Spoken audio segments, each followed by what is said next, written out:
نبی نے فرمایا تم میں سے جو کسی برائی کو دیکھے تو اسے چاہیے کہ اپنے ہاتھ سے تبدیل کرے، ہاتھ سے نہیں کر سکتا، زبان سے یہ بھی ممکن نہیں ہے تو کم از کم دل میں ارادہ کرے۔ تو یہ ایمان کا آخری ترین درجہ ہے۔ تو ہم کشمیریوں سے یکجہتی کے اظہار کے لیے جو کچھ کر رہے ہیں، ایک اظہار کر رہے ہیں کہ ان کے ساتھ ظلم ہو رہا ہے، تو یہ ایمان کا سب سے آخری ترین درجہ ہے۔ اس کو ہم یوں بھی کہہ سکتے ہیں کہ انگلی کٹا کے شہیدوں میں نام لکھوانا، کہ جو اصل کام کرنا چاہیے ہم وہ تو نہیں کر پا رہے، لیکن جو ہم سے ہو سکتا ہے کم از کم ہم وہ تو کریں۔ تو تاریخ کا بدترین ظلم ہمارے ان مسلمان بھائیوں کے ساتھ ہو رہا ہے۔ قرآن مجید میں اللہ تعالیٰ کا ارشاد ہے وَلَا تَحْسَبَنَّ اللَّهَ غَافِلًا عَمَّا يَعْمَلُ الظَّالِمُونَ إِنَّمَا يُؤَخِّرُهُمْ لِيَوْمٍ تَشْخَصُ فِيهِ الْأَبْصَارُ مُهْطِعِينَ مُقْنِعِي رُؤُوسِهِمْ لا يرتد الیہم طرفہم وافئدتہم ہوا، سورہ ابراہیم آیت نمبر 43۔ کہ جن لوگوں کا آخرت پر ایمان نہیں ہوتا وہ یہ سمجھتے ہیں کہ ہم کمزور کو دبا لیں گے، کمزور پہ زیادتی کریں گے، کوئی پوچھنے والا نہیں ہے، تو وہی اسی قسم کی حرکتیں کرتے ہیں۔ انہی لوگوں کے بارے میں اللہ نے فرمایا کہ تم اللہ کو ان ظالموں سے ہرگز ہرگز غافل مت سمجھو۔ انما یؤخرہم لیوم تشخص فیہ الابصار، آج کشمیر میں جو ظالم دندناتے ہوئے گھوم رہے ہیں، معصوم بچوں پہ، عورتوں پہ، بوڑھوں پہ ظلم کر رہے ہیں، تو اللہ نے انہی کے بارے میں قرآن مجید میں آیات نازل کی اور اہل اسلام کو تسلی دی ہے جو بھی مظلوم ہیں۔ اور ان آیتوں کا آج بہت بڑا مصداق اہل کشمیر ہیں کہ یہ جو ظالم دندناتے ہوئے گھوم رہے ہیں اور اس پر دنیا خاموش ہے اور اس ٹھنڈے پیٹوں اس ظلم کو برداشت کیا جا رہا ہے، یعنی اسے اگنور کیا جا رہا ہے، اس سے نظریں چرائی جا رہی ہیں، تو اللہ فرماتے ہیں کہ ایک دن عدالت کا آنے والا ہے جس میں اللہ کی عدالت قائم ہوگی۔ تو ظالموں کو یہ نہ سمجھو کہ اللہ بھی ان سے غافل ہے، کہ اللہ بھی ان کو چھوڑ دے گا، ایسا نہیں ہے۔ اللہ تعالیٰ نے جب انسان پر انعامات کی بارش کی، انسان کو انسان بنایا، تو ایسا نہیں ہے دنیا میں ایسا نظام ہو کہ جو چاہے جو بھی کرتا رہے۔ دنیا میں ایسی کوئی حکومت اتنی کرپٹ کہ کھلی چھوٹ دے دی جائے کہ حکومت کے تحت رہنے والے لوگ کچھ بھی کرتے رہیں، حکومت ان کو نہ پوچھے۔ جب دنیا میں ایسا نہیں ہوتا تو اس کائنات کو بنانے والا بادشاہ کیسے چھوڑ سکتا ہے لوگوں کو بے لگام، کہ جو چاہو جس پہ چاہو ظلم کرو، جو کمزوروں کو دبا دو، ان سے ان کی املاک چھین لو، ان کو قتل کر دو، حاملہ عورتوں کو قتل کر دو، بوڑھوں کو قتل کر دو، اور جو ڈنڈوں سے مارا پیٹا جا رہا ہے لوگوں کو،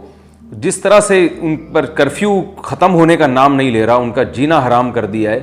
تو اللہ تعالیٰ نے دھمکی دی ہے ظالموں کو کہ انما یؤخرہم لیوم تشخص فیہ الابصار۔ تم اگر یہ اس خوش فہمی میں مبتلا ہو کہ تمہیں عذاب نہیں آ رہا، تمہیں کوئی پوچھنے والا نہیں ہے، تو یہ تمہاری خوش فہمی ہے۔ سنستدرجہم من حیث لا یعلمون، فرمایا ہم ان کو ڈھیل دے رہے ہیں اس طرح سے کہ ان کو پتہ بھی نہ چلے۔ اور انما یؤخرہم لیوم تشخص فیہ الابصار، اللہ ان ظالموں کو اس لیے نہیں پکڑ رہا کہ اللہ نے پکڑ کا ایک دن رکھا ہے جو ججمنٹ کا دن ہے، جس دن ایسا خوف ہوگا ان ظالموں پر کہ ان کی آنکھیں کھلی کی کھلی رہ جائیں گی۔ مہطعین مقنعی رؤوسہم لا یرتد الیہم طرفہم وافئدتہم ہوا، خوف کے مارے پلکیں نہیں جھپک پائیں گے، اور سر ان کے خوف سے اٹھے ہوئے ہوں گے اور دل ان کے خالی ہو چکے ہوں گے عقل و شعور سے، ایسی دہشت کا عالم ہوگا۔ اور لا یرتد الیہم طرفہم وافئدتہم ہوا وانذر الناس یوم یاتیہم العذاب، اے نبی آپ ان لوگوں کو ڈرا دیں قیامت تک آنے والے انسانوں کو اس اللہ کے کلام کے ذریعے۔ اور اللہ نے دیکھیں کلام کو محفوظ کیا، 1400 سال کے بعد بھی اللہ کا کلام اسی طرح محفوظ ہے، اور اس میں ظالموں کے لیے یہ دھمکی آج بھی موجود ہے، اور اس دھمکی میں یہ ڈرایا جا رہا ہے کہ ایسے دن کے عذاب سے ان کو ڈرا دیں کہ جس دن جب عذاب آئے گا فیقول الذین ظلموا ربنا اخرنا الی اجل قریب نجیب دعوتک ونتبع الرسل، کہ یہ کہیں گے کہ اللہ ہمیں کسی طرح دنیا میں تو دوبارہ لوٹا دے تاکہ ہم تیری پیغمبروں کی دعوت پر لبیک کہیں، اور جو ہم دنیا میں ظلم زیادتی کرتے رہے ہم اس سے توبہ کریں۔ تو ایک دن آنے والا ہے، تو یاد رکھیں قرآن مجید میں اللہ نے اس سے پہلے بڑے بڑے ظالموں کے واقعات بیان کیے ہیں، ان واقعات میں مظلوموں کے لیے تسلی ہے۔ ایک واقعہ اللہ نے بیان کیا فرعون کا، ایک واقعہ اللہ نے بیان کیا قارون کا۔ قارون کو اللہ نے دولت دی، اس دولت کے نشے میں پاگل ہو گیا۔ فرعون کو اللہ نے حکومت دی، حکومت کے نشے میں پاگل ہو گیا، پورے لاہو لشکر سمیت اللہ نے اس کو سمندر میں غرق کیا، اور سمندر میں غرق نہ بھی ہوتا، پانی میں غرق نہ بھی ہوتا، بالآخر ایک دن مرنا تو تھا، لیکن اللہ نے فرمایا موت کے بعد فرعون کا انجام یہ ہے، النار یعرضون علیہا غدوا وعشیا، فرمایا جہنم کی آگ ہے جس پر فرعون کو صبح اور شام جلایا جاتا ہے، اور الیوم ننجیک ببدنک لتکون لمن خلفک آیا، اللہ نے قرآن میں یہ بھی کہا کہ فرعون جیسا ظالم جو بچوں کو قتل کیا کرتا تھا، ہم اس کی لاش کو محفوظ کر دیں گے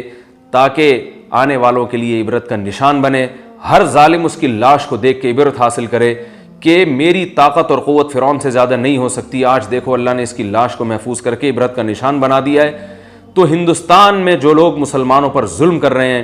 انہیں عبرت حاصل کرنی چاہیے کہ ظالموں کا انجام اچھا نہیں ہوتا، ظالموں کی حالت کو دیکھ کر کبھی خوش نہیں ہونا چاہیے، ان کے فیوچر کو دیکھ کے انسان کو کانپنا چاہیے، یہ قابل ترس ہیں کہ ان کا انجام بہت برا ہونے والا ہے۔ تو اللہ نے فرمایا وَيَوْمَ تَقُومُ السَّاعَةُ أَدْخِلُوا آلَ فِرْعَوْنَ أَشَدَّ الْعَذَابِ، یہ تو دنیا میں فرعون کو عذاب، یعنی قبر میں،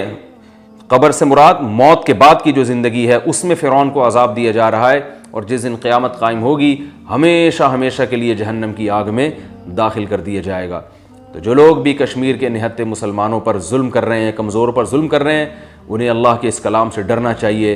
اور اگر وہ اللہ کے کلام کو کلام نہیں مانتے تو اتنی سینس تو ہر شخص میں ہوتی ہے کہ یہ کیسے ممکن ہے کہ بنانے والے نے پیدا کر کے چھوڑ دیا ہو کہ جو چاہے کرتے پھرو، وہ پوچھے نہیں۔ دنیا میں ہر ایک کی پیدائش کا ہر چیز کا ایک مقصد ہوتا ہے، تو کیا انسان کا یہ مقصد ہے کہ وہ جس کا چاہے حق دبا لے اور وہ اللہ کی نعمتوں سے فائدہ اٹھائے، مگر جو چاہے کرتا رہے؟ تو کیا کوئی پوچھنے والا نہیں ہے؟ کیا بنانے والا جو کریٹر ہے وہ اتنا غافل ہے کہ بنا کے چھوڑ دے گا؟ ایسا نہیں ہے۔ تو یاد رکھیے اس ظالم کو اس بات سے کبھی دھوکے میں نہیں آنا چاہیے کہ مجھے خدا پکڑتا کیوں نہیں ہے۔ اللہ نے جگہ جگہ اس بات کا جواب دیا، تمام آسمانی کتابوں میں، تورات میں بھی، انجیل میں بھی اور قرآن میں بھی، اور جتنی آسمانی کتابیں ہیں، کہ اللہ نے ججمنٹ کا ایک دن رکھا ہے۔ اس کی وجہ سے اللہ مہلت دیتا ہے کیونکہ یہ دنیا امتحان کی جگہ ہے، یہ ایگزامینیشن ہال ہے۔ ایگزامینیشن ہال میں رزلٹ اناؤنس نہیں ہوتا، رزلٹ کی اناؤنسمنٹ کی جگہ کچھ اور ہوتی ہے اور ایگزام کی جگہ کچھ اور ہوتی ہے۔ دنیا ایگزامینیشن ہال ہے، یہاں اللہ دیکھ رہا ہے کہ کون طاقت کے نشے میں چور ہو کر کمزوروں پہ ظلم کرتا ہے اور کون طاقت ملنے کے بعد کمزوروں اور غریبوں کا خیال کرتا ہے۔ تو یہ تو ایگزامینیشن ہال ہے۔ تو اللہ تعالیٰ نے ظالم کو بہت شدید وعیدیں سنائی ہیں اور پچھلی قوموں کے واقعات بیان کیے ہیں، اور مظلوموں کو اللہ نے تسلی دی ہے کہ تم صبر کرو، تم صبر کرو،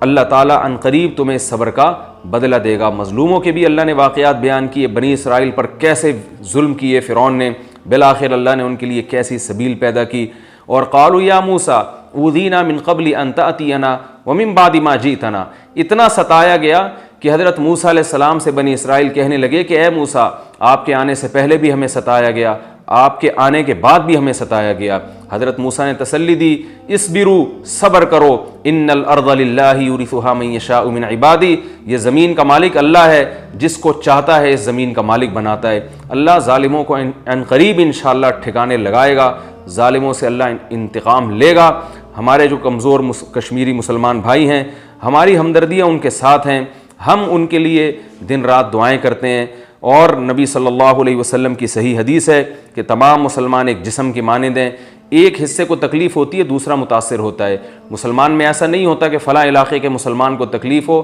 دوسرا اس غم کو محسوس نہ کرے، ایسا شخص مسلمان نہیں ہے۔ تو ہمارے پوری دنیا کے مسلمان اور خاص طور پر پاکستان کے مسلمان ہمارے ان مظلوم بھائیوں کے بھائی ہیں اور ان کے غم میں پورے طور پر شریک ہیں۔ اللہ تعالیٰ ہمارے حکمرانوں کو خاص طور پر اپنی ذمہ داری کو سمجھنے اور کشمیر کے معاملے میں اپنی ذمہ داری کو نبھانے کی توفیق عطا فرمائے۔ عالمی عدالت میں اور عالمی طاقتوں کے سامنے بار بار اس مسئلے کو اٹھانے کی توفیق عطا فرمائے، اور اتنا زیادہ ہمارے حکمرانوں کو اس مسئلے کو عالمی عدالت میں اٹھانا چاہیے کہ بین الاقوامی عدالتیں، بین الاقوامی عدالت اور بین الاقوامی ممالک وہ اس پر سنجیدگی سے ایکشن لیں۔ لیکن افسوس کہ جتنا مسئلہ اٹھانا چاہیے، جتنا اس کو عالمی سطح پہ اس ایشو کو ڈسکس کرنا چاہیے، اتنا زیادہ کام ہو نہیں رہا۔ اللہ تعالی ہمارے حکمرانوں کو بھی ہدایت دے اور ہماری عوام کو بھی، اور اللہ ظالموں کو ہدایت دے، جو ہدایت کے قابل نہیں ہیں اللہ تعالیٰ ان کو تباہ و برباد فرمائے۔ اور ہمارے انہی مظلوم کشمیریوں کے بارے میں قرآن مجید میں یہ آیات نازل ہوئیں جس کا بہت بڑا مصداق ہمارے یہ